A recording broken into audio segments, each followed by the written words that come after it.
The Vietnam War and the push for US involvement was a result of the Gulf of Tonkin incident. A lie. The Iraq War famously is a result of lies. Wars in Somalia are a result of lies. The Second World War and the German invasion of Poland was a result of carefully constructed lies. That is war by media. Let us ask ourselves, of the complicit media, which is the majority of the mainstream press, what is the average death count attributed to each journalist?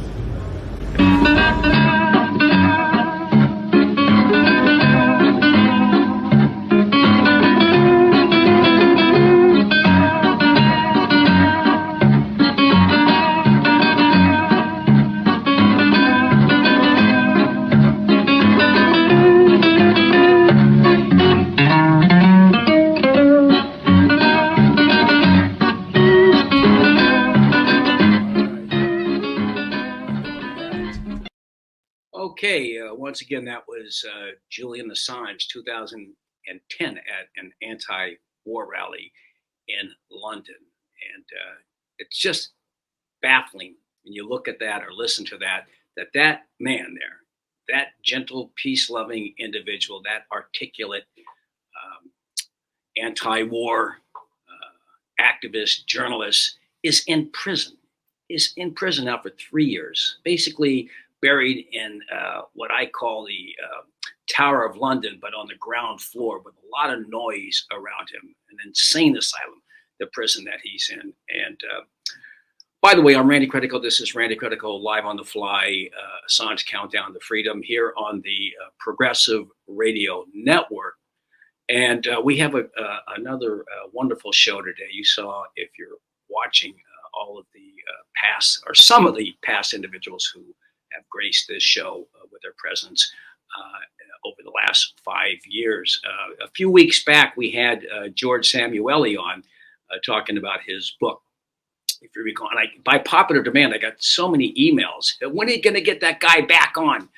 So I've been looking for a time. I tried to get him last week, and he was busy. We got him today, and we're going to go to him real soon after we take a break. But before we take a break, I just want to make that there are two things here. One thing I want to mention, that on June 8th was the 50-year anniversary of the of Napalm Girl.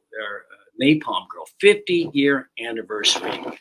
Talk about a war crime. I don't know if I should call it a war crime, a crime against humanity, because we just went in there for 20 years and murdered a whole bunch of people. I don't know if it wasn't like, all right, let's go to war. It was like an invasion.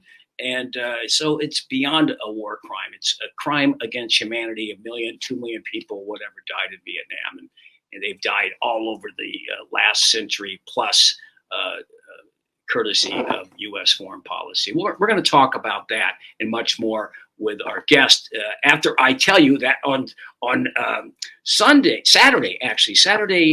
June 18th, there you go, at the Theater 80 St. Mark's, it's the return of stand-ups for Assange. And on that day, we have as our special guest the brother and father of Julian Assange, John Shipton, the father, and Gabriel Shipton, the brother, will be the headliners at this event. And we got a lot of great performers and comedians.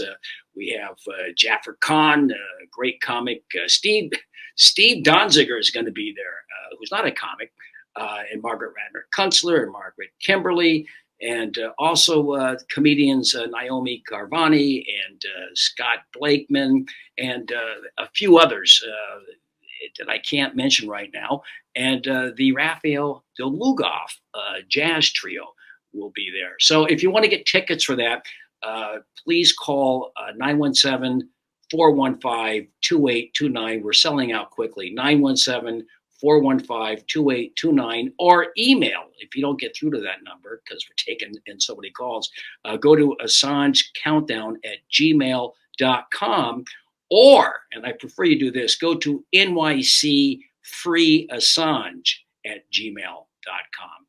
That's nycfreeassange@gmail.com. All right, we're going to take a quick break. I'm looking forward to talking with George Szamuely right after this quick musical interlude by Brahms.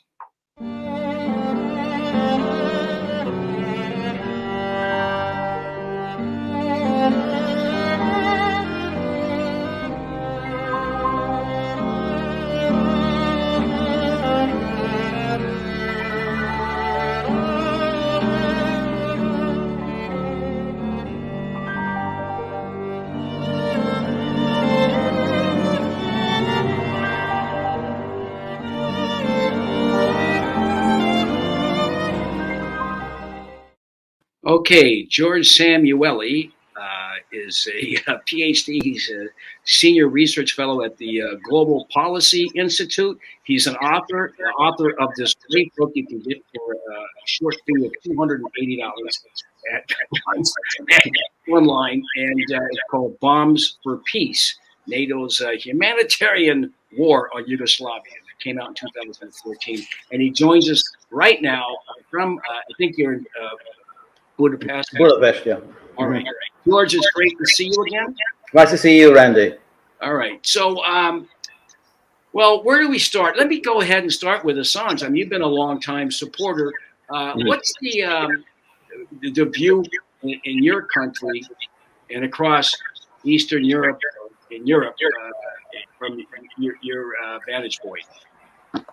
Well, I think that there's an increasing appreciation that Julian Assange is indeed, an example of how hypocritical and dishonest the Western claims of support for rights, support for media freedom, support for democracy, free expression of ideas, the Western values that the West continually espouses. So that whenever you have any of these big meetings, G7, NATO, European Union, they get together, these powwows, and they love talking about, well, we are about values. We're about the rules-based order.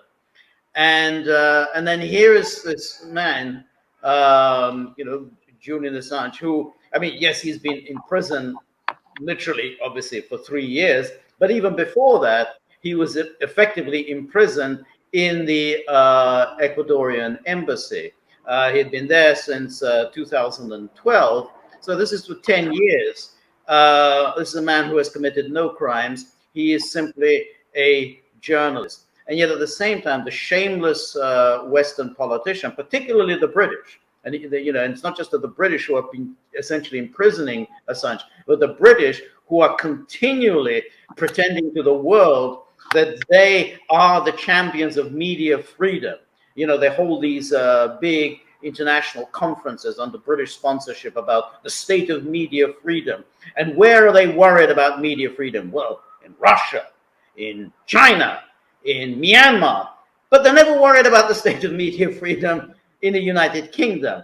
And so that's why. So I think there's an increasing perception that this is all just a fraud. It's just a charade to keep everyone in line, and you just propagandize the public, and and make sure that the rubes keep repeating the same thing. Well, we are for freedom. We're on the side of good. We're the good guys. They are totalitarians. They're repressive. They wage aggressive wars. They're the bad guys. It's harder and harder to pull this off. I mean, they're putting a lot of effort in it. I mean, there's no question. They put a lot of money into public relations, into propaganda. It's a big operation, particularly in Great Britain. But it's getting increasingly threadbare. Right. I'm looking at what you're saying. I'm listening to what you're saying, and for example, they have totally tossed out RT.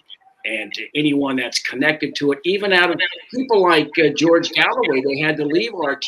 They came up with new sanctions if anyone out of the UK participates with RT, calling that a Russia-affiliated propaganda network. At the same time, BBC is controlled by the government. It was founded by the government in World War One. Tell us what you think about those contradictions, and maybe expand on the origins, the genesis of BBC, and why that is a faulty, independent media outlet. Well, that's exactly right. The BBC is, of course, funded by the government. It's done via something called the license fee, which you have to pay on any television set you own. But the point is that this tax that you have to pay on any television set you own goes exclusively to the BBC. So although there are independent television stations in the UK, this television license all goes exclusively to the BBC. So it essentially is funded by government and always has been. But of course, that's true everywhere else in Europe. I mean, it's true in France, it's true in Germany. You have government-funded entities. But strangely enough, they never get identified as a government-funded entities. But even that, that it doesn't really matter, because according to all of these charters that the European countries, in fact, most countries in the world have signed, whether it's the Universal Declaration of Human Rights, the International Covenant on Civil and Political Rights, the European Charter of Human Rights, they all say explicitly that it is prohibited to ban any sources of information, that you have a right to seek out any information from anywhere. Doesn't matter. It doesn't matter if you think that this information is just Beijing propaganda or whatever. You have a right to seek it out, and it's there in all of these declarations that these Europeans, the values-based systems, they've signed, and they've ignored it. They just ignore it. I mean, all of it. RT, not only is RT is banned. I mean, all of the material that people have published, all the broadcasts that people have done over the years of RT, they're gone. I mean, it's impossible to get any of that on anywhere in Europe. I have done RT many times since 2017, and I don't restrain what I'm going to say. I've done it. I've done George's show. I've done what's his name show, Lee Camp show. And they have a lot of latitude. It's not like they're echoing, everything that comes out of Moscow. They're just, they're regular shows. Many of them are just entertainment shows, and they're gone right now. I saw you. That's why I said I got to get this guy on the show, on Galloway's show, and it was it was very informative. Something I don't see on other programs on other networks. So what is your, going back to Assange, what is your assessment of the coverage in the UK and their media, The Guardian and the rest of them, of the Assange persecution? Well, again, I think it's largely been disgraceful. First of all, many of the official mainstream media outlets, such as The Guardian, made a lot of money off Julian Assange. First, through the disclosures, all the documents that he published, and he did it in cooperation with some of the biggest media outlets in the world: New York Times, The Guardian, Der Spiegel. So they made money there. The Guardian then went on to make a lot more money, because then they published spin-off books, which were then made into movies or Hollywood. All of that, The Guardian kept. They didn't share one penny of any of that with Julian Assange, the one who actually took all of the risks. And then they had the nerve to disclose the passcode to the documents. This is which Julian Assange disclosed to The Guardian in confidence, but The Guardian then published a book revealing the passcode. And then The Guardian had the nerve to accuse Julian Assange of disclosing the passcode and thus endangering the lives of his sources. He, of course, did nothing of the sort, and no one has ever been able to prove that anyone at all has been threatened or in any way as a result of being a source of these documents. But it just shows you that the media, which did very well of Julian Assange, have done nothing whatever to help him or to champion him. So there have been a few voices saying, well, we're not really very happy about this because, you know, if you prosecute Assange, you know, where do you draw the line? Maybe they're going to come after us. So they didn't exactly go out to bat for him. The only thing that ever concerned the mainstream media is, well, maybe they're going to come after us one of these days. So they didn't care about him. The fact that he risked his life, the fact that the whole prosecution is an absolute outrage, since he has done nothing wrong. There's no evidence at all that he stole any documents or anything.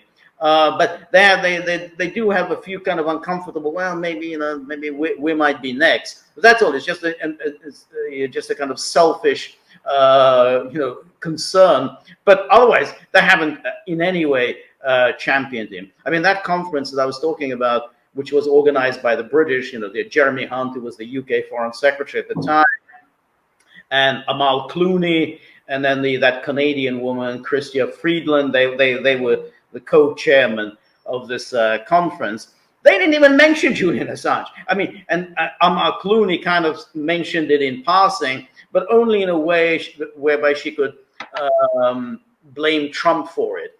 But it was particularly disgraceful in her case because she had actually represented him some years earlier. She had represented Julian Assange, made no mention of that, but just simply said, well, yeah, there's, you know, bad things going on in the media around the world. You know, like the Trump administration is doing this. So again, even she didn't have the decency or the courage to make Julian Assange front and center of a conference devoted to the state of media freedom in the world.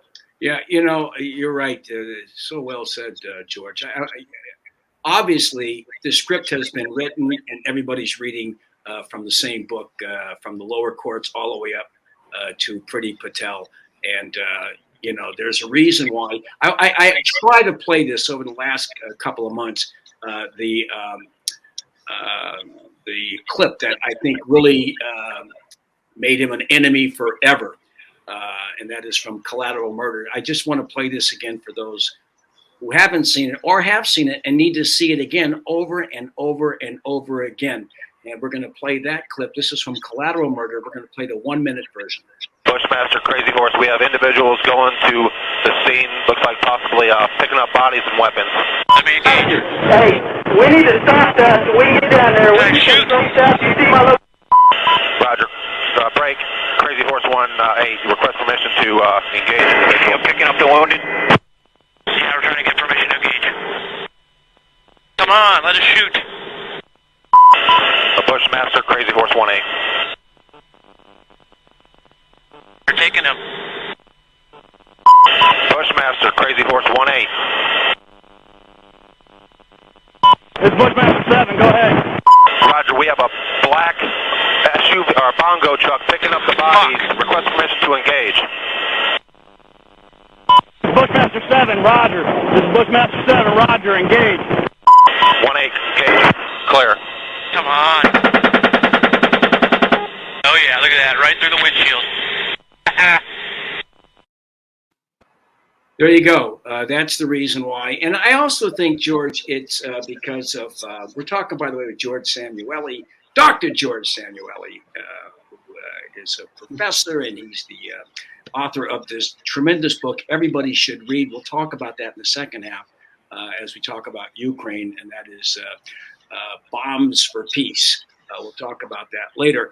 George, the contribution that and the inspiration and the kind of model that Assange created, how significant the three questions at once are they today across the globe? I think they're extraordinarily significant because this wasn't just simply, oh, you know, he broke one story or he broke two stories. I mean, this was an enormous documentary load that he has provided, that he has edited, collated, referenced, and it's an enormously important historical material. So that's something that obviously is something for the ages. You know, historians are going to be making use of that, you know, for generations to come. But there's also the example of his own personal courage. I mean, he basically risked his own life to get the truth out. You know, this is the kind of thing that we revere figures throughout history. The figures, the great figures. Socrates, Jesus, Galileo. The people who took enormous risks for truth, and he did that. And then he sacrificed his life for that. And unfortunately, as is always the case, he gets traduced and beaten over the head, not just by his obvious enemies, obviously the powers that be, the government, the military, the security apparatus. Well, yeah, of course they hate him. Of course they want to kill him and destroy him. But the people who pretend to be his friends, he gets traduced, insulted, smeared by the people who profess to be his friends, which is the media. Because remember, the media ran with all of the stories that now everyone has forgotten about, the ridiculous stories about he had raped two Swedish women. We knew from the start that those accusations were a crop, and yet the media went on year after year repeating well, he's an accused rapist. These women accused him of rape. Completely false. But again, the media were just happy to go along, play along with that, with the purpose of which was to destroy his reputation. Wow. So his person, he sacrificed his life for truth. He has essentially served humanity, and his reward is smearing and the destruction of his character. Because a lot of people, you read it as always an accused rapist. Well, I don't know. Yeah. Say he's a rapist. Maybe he's a rapist. I don't know. I don't like him. I don't like rapists. Yeah. So that's it has an effect. The more you smear people, it has an effect. You use the term traduce. I haven't heard. No one uses the word traduce. You're right. No, I don't know why I used it. No, it's a great word. I never get to use it or hear it. Thank you. Now, you also mentioned Jesus and Socrates, and I want to play a clip here in just 1 second, because what this is, and I hate to use the term because it's hackneyed, a show trial, but they're putting him through this legal process right now, supposedly, and my godfather, William Kunstler, talked about this right after the Chicago 8 trial. And we're going to play the full clip because I try to play this too, so it's crystallized in people's minds what is going on here. This is Bill Kunstler back in 1969 after the Chicago 8 trial or 7. And that's the terrible myth of organized society, that everything that's done through the established system is legal. And that word has a powerful psychological impact. It makes people believe that there is an order to life and an order to a system, and that a person that goes through this order and is convicted has gotten all that is due him, and therefore society can turn its conscience off and look to other things and other times. And that's the terrible thing about these past trials, is that they have this aura of legitimacy, this aura of legality. I suspect that better men than the world has known, and more of them, have gone to their death through a legal system than through all the illegalities in the history of man. 6 million people in Europe during the Third Reich, legal. Sacco Vanzetti, quite legal. The Haymarket defendants, legal. The hundreds of rape trials throughout the South, where black men were condemned to death, all legal. Jesus, legal. Socrates, legal. And that is the kaleidoscopic nature of what we live through here and in other places. Because all tyrants learn that it is far better to do this thing through some semblance of legality than to do it without that pretense. Okay, George, your thoughts about what William Kunstler had to say and how it relates to the Assange persecution? No, he's absolutely right. And uh, you know, if he's indeed extradited, brought to the U.S., and there is a ridiculous trial that takes place, and he's convicted, it'll definitely have the imprimatur of the yeah, it was the proper legal. He got a trial, he got his day in court.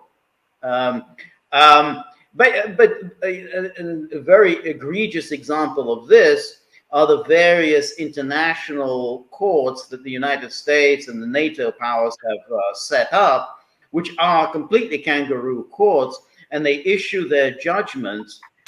And people say, "Oh yeah, well that's great. We put the war criminals on trial. We did it. We gave their day in court, and these courts prove that the people we don't like are war criminals." And I'm thinking in terms of these ad hoc courts like the International Criminal Tribunal for the former Yugoslavia, and there's one also for Rwanda. But the International Criminal Court will also have that aura about it. So that's why all the British are already rushing off to Ukraine and saying, "Oh, we've got to collect some evidence. We're off to collect some evidence of Russian war crimes." So in other words, they're not actually going in there to investigate. Well, let's see what happened. Let's see, have there been war crimes? If there have been, who committed them? Is the evidence pointing towards a particular culprit? Is there command responsibility? If so, by whom? No, they're not interested in that. No, we're going in there to find the evidence to prove Russian guilt. And that's it. That's it. So Liz Truss, the UK Foreign Secretary, and Boris Johnson, they're already sending off all the Scotland Yard and all the rest of the gang to go find the evidence of Russian crimes so that we can go present them at the International Criminal Court, and then we're going to have the media report that, wow, the International Criminal Court has indicted Vladimir Putin on war crimes charges, and this is going to be blared across all the headlines and all the media. Wow, this is amazing. The International Criminal Court has brought criminal charges. Whoa, that's it. We're vindicated. We always said we were the good guys, and now we have our courts to show that we're the good guys. So, yeah, I mean, it really is the case of that the courts are used to legitimize, the powers that be, and legitimize their own lies and their aggression. Right. Well, he's gone through every stage here. And he's lost at every turn, and they make it look like it's like, well, he had his day in court, and if he comes to the U.S., he has no shot there. All right, we're going to take a quick break and talk about Russia and talk about Ukraine and NATO and all of that. We're going to take a quick music break, George, and we'll come right back here on the Progressive Radio Network.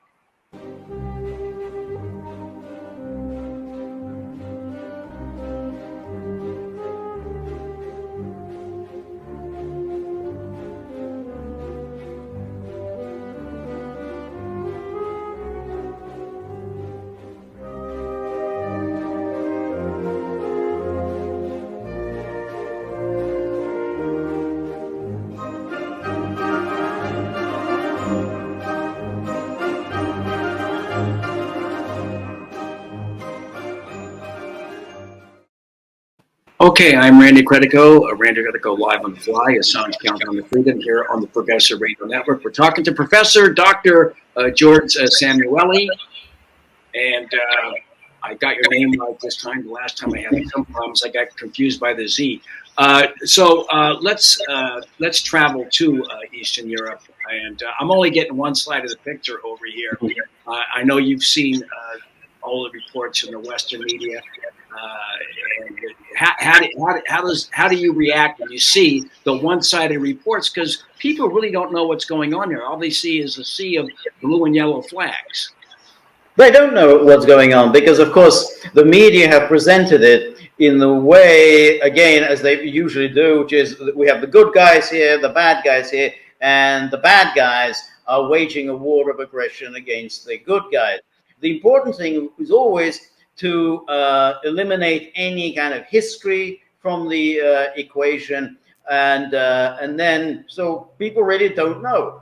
The history has actually been articulated many times by Russia, President Putin, and Lavrov and all the Russian officials. It's a long story, and the media studiously avoid reporting it. Whenever they talk about Putin, they only talk about dictator, evil, totalitarian, or alternatively, he's dying from cancer. Again, no evidence at all, but it's a nice story, so that to have whenever we have leaders that we don't like, they're always dying. Whether it's but that's part of it. And so the whole story of the independent Ukraine, how NATO essentially seized on Ukraine as a battering ram, actually almost like an aircraft carrier directed at Russia. None of that ever really makes any kind of an appearance in the media, and in fact. When the media report it and are forced to actually mention this, they say, "Well, Russia's false claims, and even though we know what happened, we know how there was a coup in 2014. The Democrats. Not everybody knows. Tell them. Okay, yeah. Well, 2014, the legal elected government of Ukraine. Viktor Yanukovych was overthrown by a Western-inspired violent. Let's remember, it's a violent coup. What was Yanukovych's sin? He came to power. He won an election in 2010, and his program, the program that prevailed, was one that said we have to be neutral. He said Ukraine is drifting toward NATO. We need to arrest that. Ukraine needs to be a neutral state. Almost from the beginning, NATO launched this campaign against Yanukovych. In 2013, they seized on the fact that even though Yanukovych had been negotiating an European Union association agreement, by the fact that he decided that right at the end, that this association agreement was a disaster for Ukraine. Boom! Out came the renter mob in Kiev, huge protests, whatever, and in came all of the NATO politicians who joined these protesters in Maidan and declared, the way Carl Bildt, this big EU hotshot, said Ukraine has to make a civilizational choice. It's either with the East or with the West. Well, this was a catastrophe because Ukraine cannot make a civilizational choice because Ukraine, it was an artificial creation. The Bolsheviks created it for a variety of political reasons, but it's basically very divided between a Western half and a Russian half. If you're going to drive Ukraine into one direction, which is, hey, it's got to be pro-Western and has to abandon its roots in Russia, you are going to alienate a very substantial chunk of the population. It's going to lead to civil war, and that's exactly what happened following the coup in 2014. That the people who had supported Yanukovych, who had voted for Yanukovych in the 2010 election, said, "We're not going to accept this new government." And that's what anybody does when there's a coup, when the legal government is overthrown. There's going to be a very substantial chunk of the population that says we're not going to accept the legitimacy of a government that's just seized power through a violent coup. What was the motivation by the U.S. To help orchestrate that coup? What's the motivation? I think to get Ukraine into NATO. I think it was always the goal. That was always the goal. There's a lot of crap talk in the media that there were no plans to bring Ukraine into NATO. Yes, there were. There were very explicit plans to bring Ukraine into NATO. Not only did NATO make this declaration in 2008, the Bucharest Declaration, that Ukraine and Georgia will be members of NATO, but the Biden administration, ever since it came to power, was giving louder and louder suggestions that they had every intention of bringing Ukraine into NATO. When Lloyd Austin, the defense secretary, he went to Kiev. That was in October of 2021, and he said the road to NATO is open. And then the Ukraine foreign minister came to Washington in November 2021, and the Ukraine and the United States signed a strategic partnership and agreement in which it said that the United States will promote Ukraine's membership in NATO. So, of course, the plans were afoot. I think that this was going to be announced at the Madrid summit. I think it's in later on this month. They were going to say, "Oh, Ukraine is now a member of NATO." So that was always the plan. That was always an offensive against Russia. The goal has always been to surround Russia with NATO states. You know, it's a classic geopolitical maneuver against your adversary. You surround your adversary with hostile states, and that's what they were already on the west. Russia is surrounded by hostile states, but they were now moving east. They were sort of moving. So there was Ukraine. Then, once Ukraine is in NATO, then there's basically the entire bloc of states to Russia's west that are in NATO, and then they move into Georgia. Then they move into Armenia, Azerbaijan, into the Caucasus, bring them into NATO. It was essentially an attempt to eliminate Russia altogether as any kind of a great power.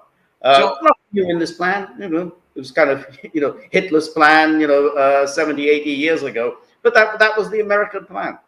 So, I mean, this is a dangerous game. And we're not talking about Hitler going into, I mean, yes, he did want to go and he tried to get in there. And there were a lot of states on the eastern side that supported it, including Ukraine. I mean, Ukraine was, collaborated. Yes, very much so. Yeah. But and I want to talk about that because they have this. They really do have this, worldview out that they are some kind of progressive state. And Zelensky is Churchill, maybe Churchill during Gallipoli. I don't know what, or in India. I don't know what Churchill they're talking about. Not the darkest hours, Churchill. But before I do, what good does it do us, the U.S., which really is NATO, expanding that far? What do they really want? They want to destroy Russia, or do they want to expand arms sales? Is that what it's all about? What is the underlying motivation here? Well, I think it's destroy Russia. I mean, I think the goal is to first eliminate Russia as any kind of a geopolitical power in the world, because if you're surrounded by hostile states, then you pretty much can't do anything, because all of the airspace around you belongs to unfriendly states.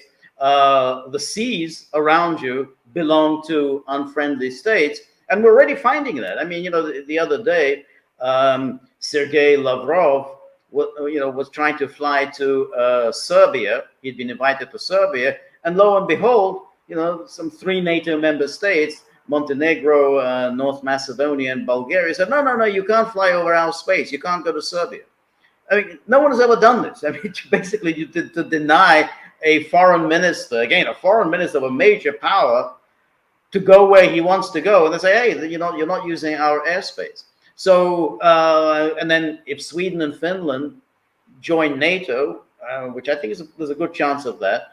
I know Turkey is kind of putting in obstacles, but I tend to think Turkey will probably drop its obstacles. But that means the Baltic Sea becomes entirely a NATO lake. It's totally now surrounded by NATO. That was the plan for the Black Sea. I mean, that was when they engineered that coup in 2014. They wanted to get their hands on Sevastopol. Sevastopol is Russia's outlet to the Black Sea, and that was always the goal. That's why Putin immediately moved to essentially to retake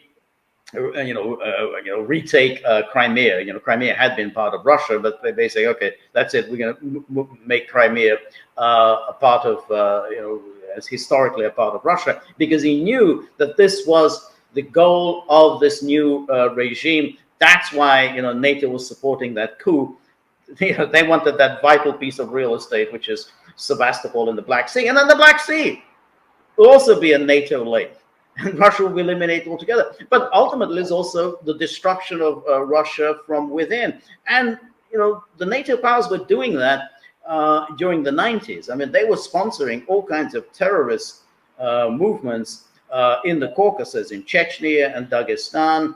This is something that Putin often brings up, is saying, hey, we kind of remember how you were trying to destroy our state in the 1990s. So again, almost certainly they would try to relaunch these kinds of wars. So what's the goal? The goal is ultimately remove Russia as a geopolitical player, and then next to move on China. Well, remember, in 1991, following the collapse of the Soviet Union, Paul Wolfowitz, who was then working in the administration of George H.W. Bush, I think he was head of the policy planning in the State Department, he wrote that memo saying that, essentially the goal must now be full spectrum dominance. In other words, the United States cannot allow any power to become a dominant power on any continent. And that's it. That was the Wolfowitz doctrine. And for 30 years, America has been pursuing the Wolfowitz doctrine. And basically, they're looking at it and saying, hey, we don't, the Eurasian continent has to be ours. So which means we have to knock Russia out. Otherwise, it's not going to be ours. It'll be dominated by Russia and China. Right. So, but it's such a dangerous game that they're playing. I mean, they do have nuclear weapons. China has nuclear weapons. China has a huge standing army. How much further or farther can the U.S. expand in that direction or try and really get under the skin of these two superpowers before there is a major reaction? Well, it's already happened. I mean, Russia would not have taken the step that it took on February the 24th unless it really felt that its back was against the wall. Russia is a very, very, contrary to all the Western propaganda, Russia is a very, very cautious power. It really does not launch aggressive actions. Everything is done. In the Soviet period, it was basically defensive. When it intervened in Hungary in '56, Czechoslovakia in '68, it was defensive. It was an attempt to, we're going to hold on to what we got as a result of World War II. Afghanistan was an exception, but there again, they were kind of sucked into Afghanistan by, Zbigniew Brzezinski's brilliant foreign policy. But so for Russia to do what it did in February meant that they felt that they were really up against the wall, because I think that they felt then that what the Americans were planning in the spring of this year was an offensive against the Donetsk and Lugansk, drive out essentially the people who live there, and Russia would then be in a really tight spot.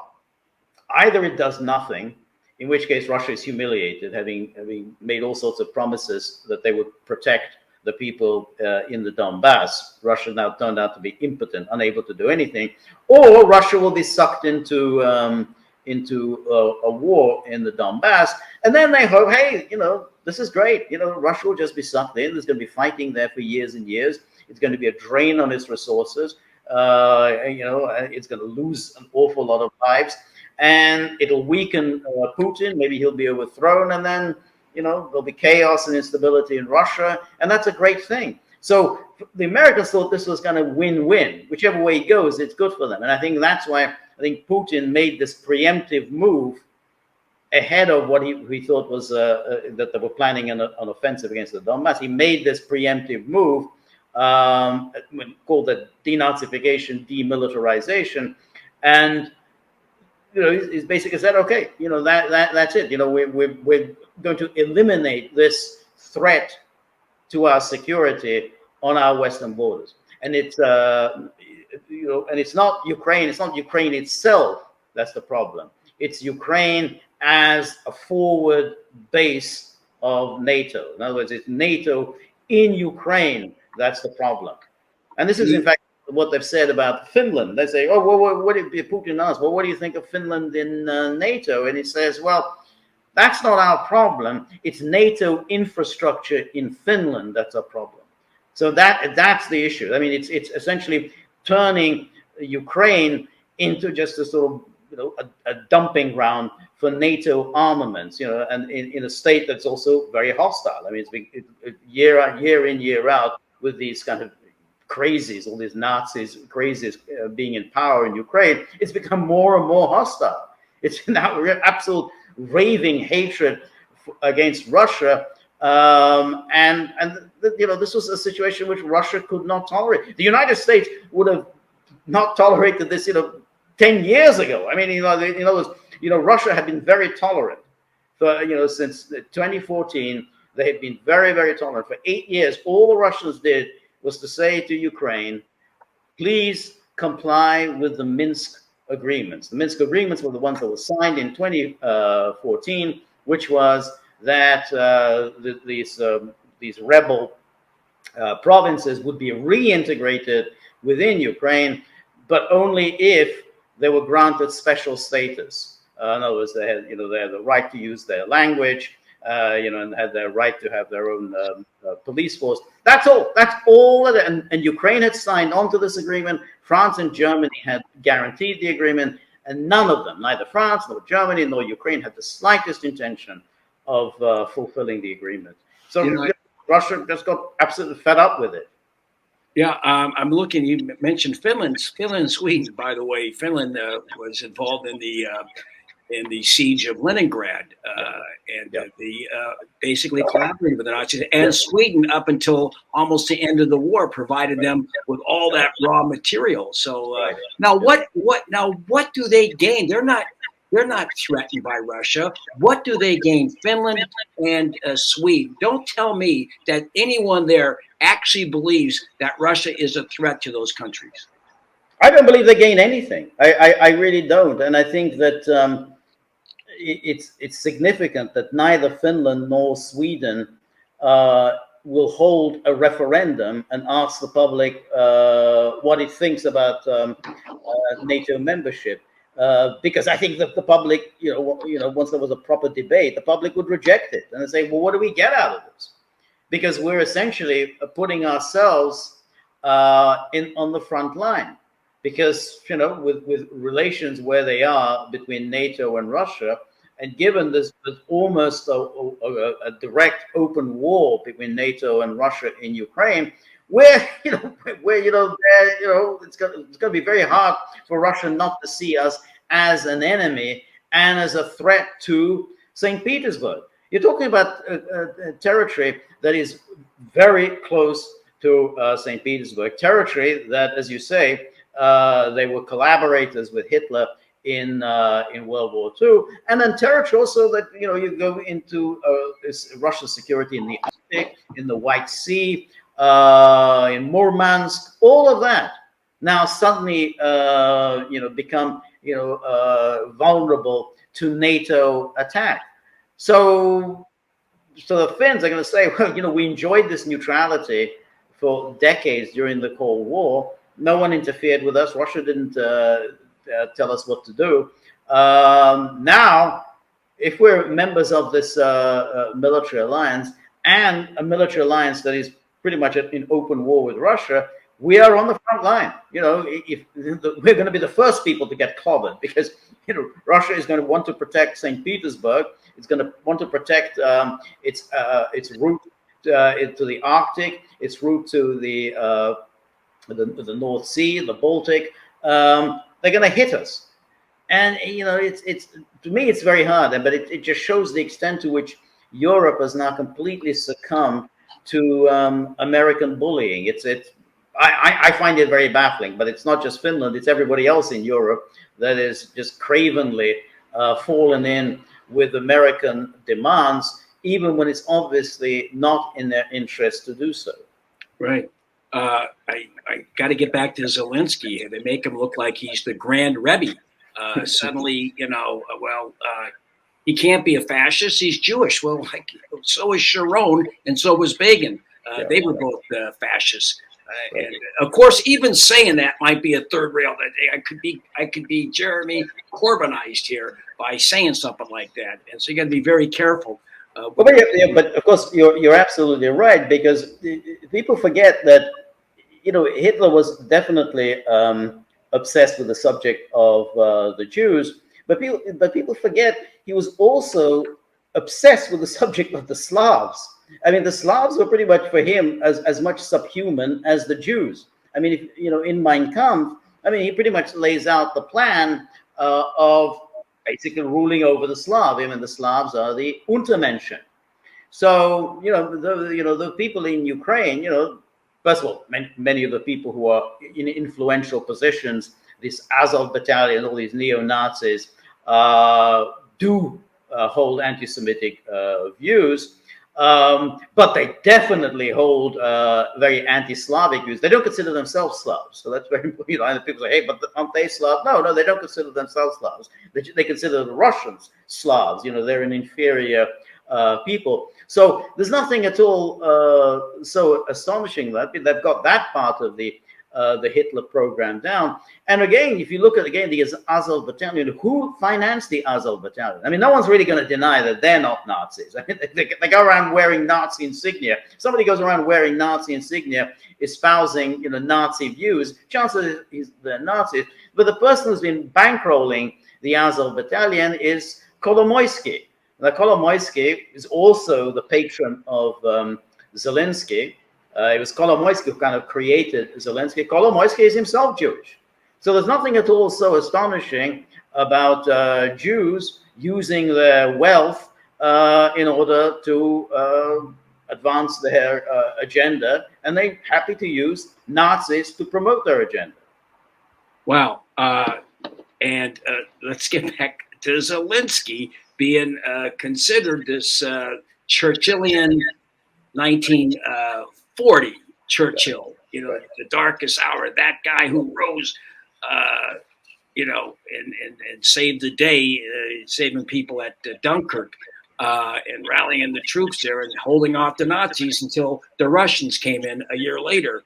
And without the Russians, maybe we are the Soviet Union. Maybe you and I would have this conversation right now in German, because people don't know the role that that Russia played, that the Soviet Union played, in winning the war. Because 3/4 of the army was under Paulus and the rest of them. Operation Barbarossa was east, not west. Absolutely right. Absolutely right. I mean, it's kind of an amazing phenomenon. Again, it's the ignorance of history, but also the relentless propaganda that has come to believe that the D-Day landings somehow settled the war. The D-Day landings took place in June 1944, by which time the Red Army had already broken the back of Hitler's Wehrmacht. So at this stage, British and the Americans, they had to just madly scramble to get something out of the war, because otherwise, you know, the Red Army would just simply be marching across Europe. And it's also forgotten that to coincide with the D-Day landings, the Russians themselves launched a massive offensive, the biggest offensive that they launched in World War II, the Operation Breitreiter, that really was just drove the Germans out pretty much of northeastern Europe. So in other words, just to help out the D-Day invading armies, in other words, so the Germans would have to be forced to move some of their troops to the east, and thereby allowing the British and the Americans to prevail on D-Day. So the Red Army was basically instrumental in the victory in World War II, which is why also it's so shameful that many of these East European countries have forgotten just the extent of the sacrifices that the Russians made to liberate them. I mean, there was a lot of Russians were killed to liberate Poland, the Baltic states, Romania, Bulgaria. You know, they talk a big game against, they're against Putin, they're against the Russian. You know, without the Russians, you would be living under the Nazis. And even if they may say, well, Nazis, Stalin, you know, that's the same thing. Yeah. You want to bet You want to decide which you would have preferred, living under Hitler or living in the Soviet Union. I don't think there's any real competition there. 45 million. They say 28, but I've heard figures up to 40 million Russians, Soviets, civilians and Red Army. 2 million Red Army, soldiers were, I think, executed basically, and the industrial murder of Jews and Gypsies and others. There's nothing like that anywhere in the history of the world. Anyway, so we could talk 2 hours, and I could read excerpts from The Rise and Fall of the Third Reich by William Schreier, so people really know the contribution by the Soviet Union. But before we do, I want to get back to Zelensky. They've made him into this hero. I got 3 minutes left, George. But he's not controlling. He's a useful idiot. Tell us what you know about him in the next 3.5 minutes. Well, he was always a puppet. I mean, he was a puppet of Kolomoisky. I mean, he was a mediocre comedian, but he was funded. Even that whole TV show that was elevated him in Ukraine was funded by Kolomoisky. And the theme of it was precisely a comedian who becomes a president. And lo and behold, what happens? We have a comedian who becomes a president. So that the TV show that Kolomoisky funded then became reality, and he becomes a president. Nonetheless, when he won overwhelmingly in 2019, he won it on a platform of bringing peace to Ukraine, improving relations with Russia, and bringing peace in the Donbass. He didn't fulfill any of those promises. He's an extraordinary. All the polls show that he was extraordinarily unpopular within Ukraine, and he's really just a puppet. And you can see that the moment he tries to move toward an agreement, some sort of, they come to a negotiated outcome with the Russians, as he did in Istanbul towards the end of March, quickly the Great Britain and the United States move in and warn him not to do this. And he backs away. And in the meantime, his country is just being destroyed. I mean, we're not even talking about the extent of the casualties. So, we're basically, talking about, staggering levels of the casualties. I mean, they're openly admitting that you have 200 being killed a day, 200 soldiers a day. So let's say that's 200 a day. So that means, usually if you have 200 killed a day, that means 3 or 4 times that number are wounded. So essentially, that's you have 1,500 a week that is being killed according to their own claims, and then you have stuff like 2,000 wounded a week. Now you cannot sustain casualties at that level for a long time. Now, what kind of a leader doesn't realize what is going on and say, we have to bring this madness to an end? We cannot win this war. There's just no way we can win this war. We have to work something out. He doesn't do it. Instead, he listens to what the British and the Americans tell him. And not only is he just losing men, women and so on, I mean, all the population, he is basically, his whole country is gradually being destroyed. Because it's not just going to be, we've lost the Donetsk and Lugansk. You're going to lose the Black Sea coast. You're going to lose, one province after another is just simply going to secede from Ukraine. Kherson and then Kharkov and everything. They're just going to secede. Right. And at some point, the Poles may well decide to move into Galicia and say, well, this is actually historically our territory. There's just not going to be anything left of Ukraine as long as Zelensky is there. So it's an extraordinary, disastrous, catastrophic rule that he has undertaken. Okay, I just want to say, if you listen to the reports out of Ukraine, their papers and internet sites, you would think for the Russians it's a Waterloo. That they won, and you just get these rosy assessments. I got to go. Thank you very much. We're going to take a break. Goodbye, New York listeners, for right now, and we're going to come back and continue with the Lorcan Otway from the great theater 80 St. Mark's. Thank you, George. Thank you very much, Randy. See you soon. Goodbye. Bye.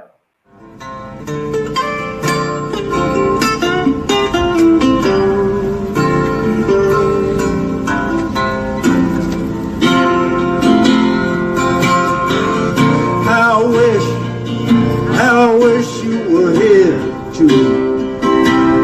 We just do our soul slipping in a fishbowl, year after year, running over the same old ground. What have we found? The same old fear. And I wish that you were here.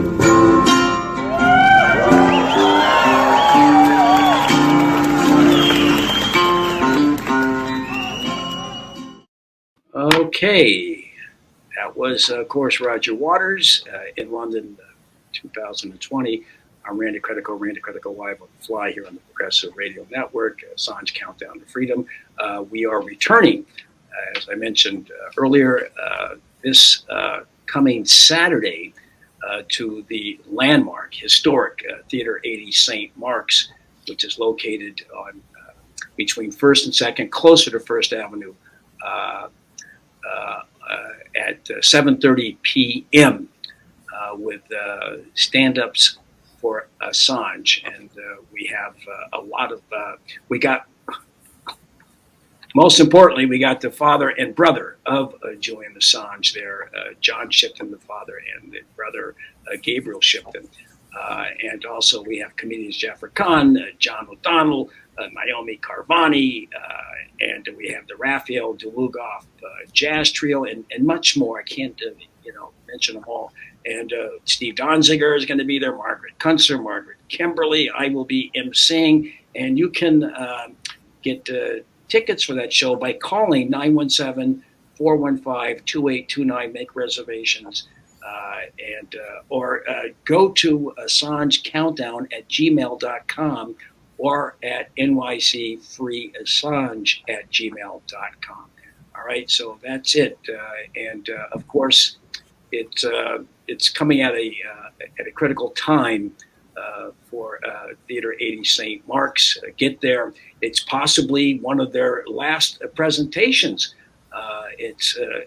I've worked there so many times. I've done so many benefits there over the last 20 years, and it's heartbreaking to see that it's possible this place, or maybe probable, could be closing or will be closing down soon. And the owner of Theater 80 St. Mark's, a real jewel of the West East Village, Lorcan Otway, joins us now. In spite of the circumstances, Lorcan, I know it's very difficult for you to talk about this, but I'm glad that you're here. Well, thank you, Randy. As difficult as it is, it's one of those things that there are things that must be said, because this isn't just being taken from me. Granted, my wife and I stand to lose everything, quite literally being homelessly poor and owing property tax for capital gains tax for the rest of our lives on the transaction that the state used to deprive us of everything we have. We will then owe tax, but it's being taken from the community. This, for the past 59 years, Theater 80 has served the community, not only the theater community in Manhattan, but whenever there has been a need, from the Patti Smith concert for the Second Avenue explosion. And what we need more than anything else at the moment, what happened was, simply put, 3 months before COVID, we had to refinance, because as family members die, there are huge expenses. You have to pay their estates. You have property. You have death taxes for my mother. And so we found ourselves with a $6 million mortgage 3 months before COVID. For 2 years, the state closed down every business I had. The bar was functioning at a extraordinarily restricted level. but everything else was closed, which forced us into a default. And that at that point, a company bought our debt, and within 16 months had doubled our debt from $6 million to $12 million. Now, I didn't go out and buy a Rolls Royce. I didn't buy a yacht. My wife and I didn't take a trip around the world. That doubling of our debt comes solely from two things: the government shutting us down and profiteering off COVID. And the bankruptcy court was completely disinterested in how that doubling happened. And now they have put a trustee over my property that is going to sell it out from under me. We are looking for a lawyer to go to the district court and bring a case that this is not simply a administrative action, but this is a taking. This is an eminent domain case without reimbursement. And the rule on eminent domain in the Supreme Court is clear. Justice Black said that the Fifth Amendment guarantee that private property shall not be taken for public use without just compensation was designed to bar the government from forcing some people to alone bear the public burdens, which in all fairness and justice should be borne by the public as a whole. Now, those who've been making the Fifth Amendment claims on the COVID takings have made the mistake of asking that the government should directly compensate them. That's not what Justice Black says. He's saying that the burden should be shared by the community as a whole. What we're asking is that the government not allow profiteering, allow the company which bought our debt a 10% profit. That way, they make a huge profit on the $6 million that they invested, and I don't lose everything I have, and this community doesn't lose another theater. We've lost 75 theaters in the past 10 years, comparable theaters in New York.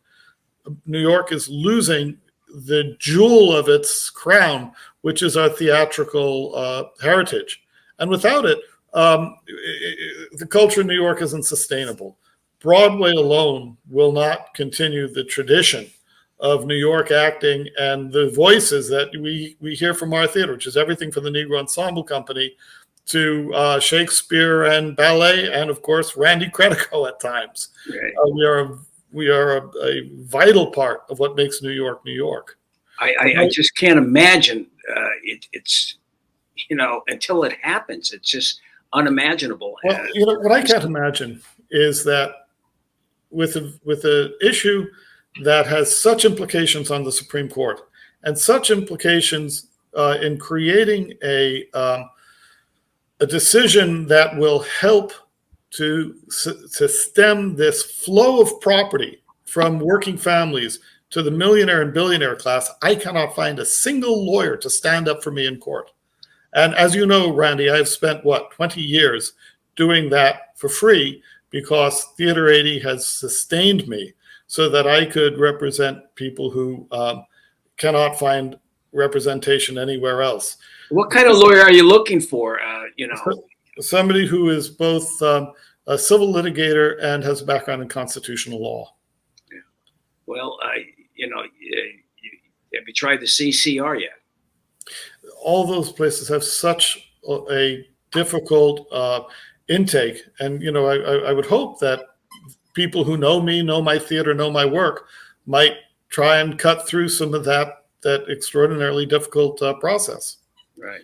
But we've called the Lawyers Guild. We've just called everybody, and what we hear is either this: it's the same thing. One, that they only do criminal, or that they don't represent landlords, only tenants. And and when it comes to landlords, when in 1964 we built Theater 80, every building on the block was owned by a working family such as ours, and we are among the last of those working landlords who are not most landlords in my neighborhood. There's about a handful, a dozen or so people that own the entire neighborhood. They have multiple businesses and multiple, and what we are is we are much more closely aligned to the tenant than we are to the other landlords in the city. We are workers. As you know, my wife and I work a 7-day week, often 12 to 17 hours a day. On the weekends, on Friday and Saturday, we average 3 hours of sleep a night so that we could have Theater 80 open at 7 in the morning, and then we close often at 3 or 4 at night. Right. So you're looking for lawyers. You're looking for community support. Yes. You do have a state senator. You do have a state assembly. You do have a representative. You do have a city council person in your district. Have they stepped up? Carlina Rivera and Brad Holman have done a wonderful job. They've gone to Governor Hochul. They've asked for a guarantee of a low interest loan. And at the end of the day, instead of giving us a loan, Governor Hochul gave nearly $1 billion to a billionaire to build a stadium up in Buffalo that billionaire could have built out of pocket. Yeah. The other thing, I know that there are big names that have played at Theater 80, and there are big names that got their start there. And I would love it if they, would talk to people in their economic arena and come in and save us, as an angel. That's another way to do it. At the end of the day, there have been people that have stepped up for churches in our neighborhood, and I'm the first to say we all need churches, but we also need theaters. We come out of Greek religion. Theater is the temple of creativity for those who believe that there's a certain godliness in being able to speak to each other's soul through theater. Right. Well, maybe Tom DiNapoli, you can talk to him. I think he may be showing up this Saturday. Tom DiNapoli is one of those who also has expressed hope and help. But at the end of the day, we need somebody in a federal district court to say stop. Right. So this is a message to all the lawyers out there that can. You've gone through a lot of lawyers here. Maybe there's someone that can find a way to do it before. You only have a few weeks left. Right. Before the. And Jeannie and I have done a lot of the research. The thing of it is that this is outside our field of law.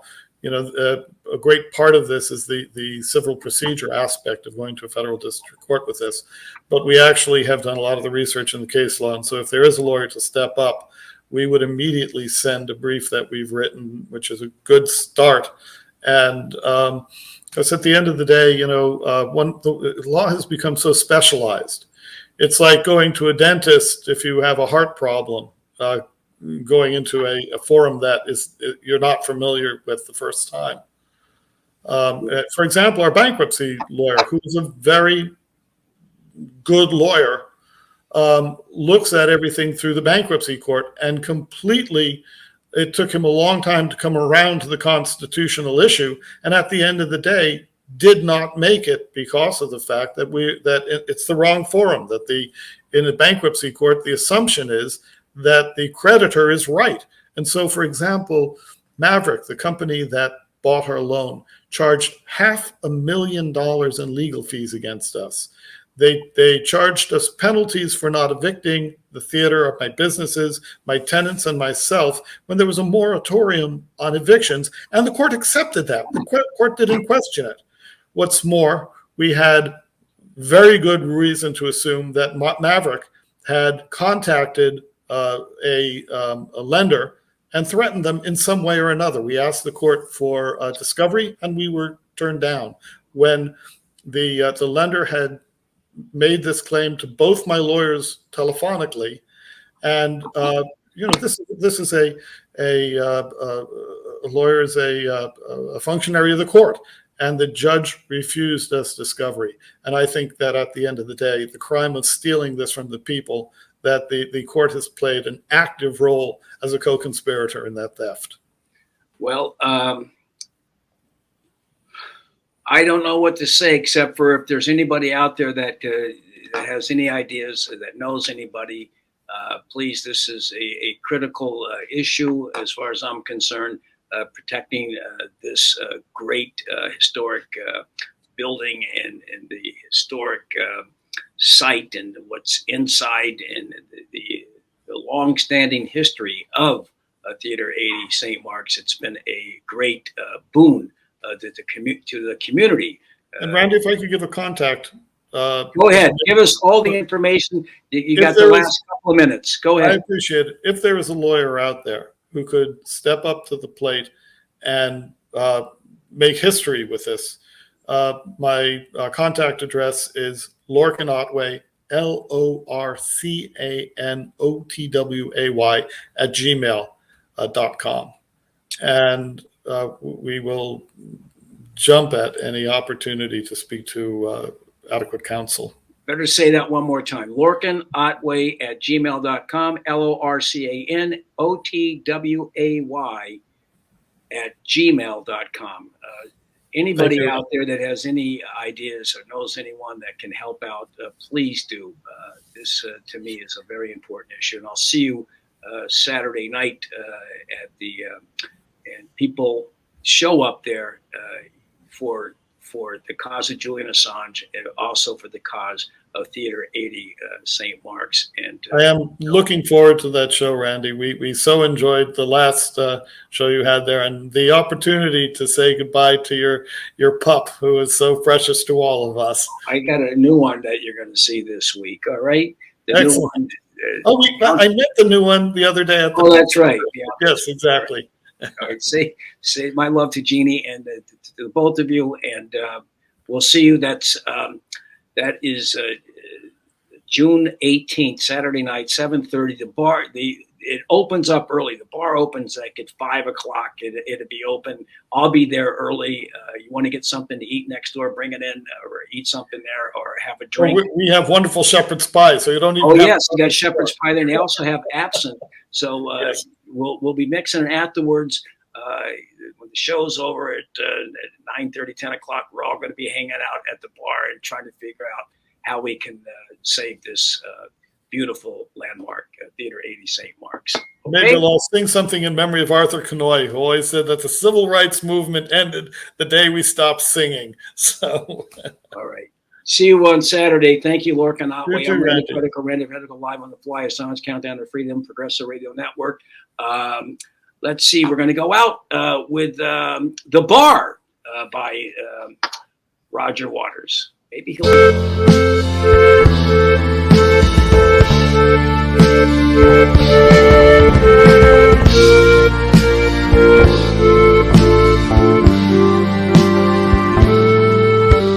Does everybody in the bar feel shaky? Lord knows I do. I guess we all feel pretty much the same. Kind of wore out by this crazy fucking soup. The smell of napalm with the cornflakes. The chafe of killing everything that breathes. Imposing sanctions on the lady down the street.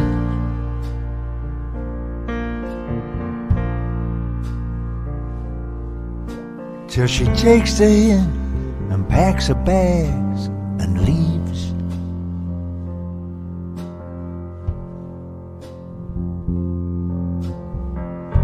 Come on in here, sister, and set a spell. You are most welcome in the bar. We may seem few, but we are many. Have you been traveling far? The girl who brought you in here is Lakota from Standing Rock, where they made their stand. So from Fort Yates, North Dakota, here's a message for the man.